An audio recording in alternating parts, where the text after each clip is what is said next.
Let's now move on to the other group results in Group E. Equatorial Guinea have reached the last 16 after beating Sierra Leone 1-0.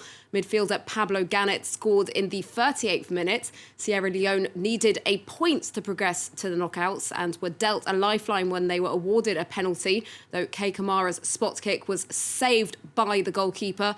Equatorial Guinea finished second in Group E behind the Ivory Coast. For more, let's cross to James Messina in Limbe, who was watching that game earlier. James, it's been quite the campaign so far for Equatorial Guinea.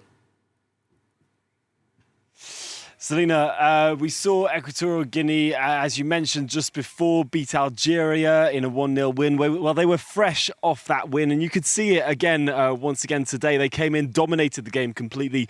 This is pretty much a one-way situation here. An absolutely brilliant side, and there was that goal from Gannet, which really sealed things off, a beautiful goal. And after they saved that penalty, well, you really got an idea to where things were actually going to be going. They almost doubled just a minute later after that.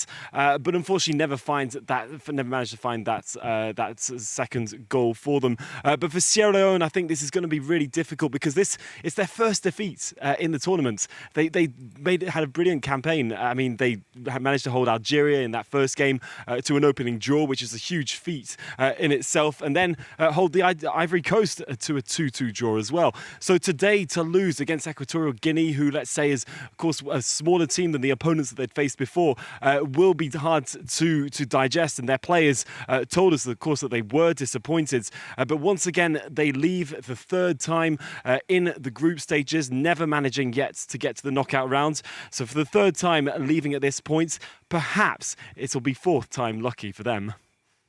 Indeed.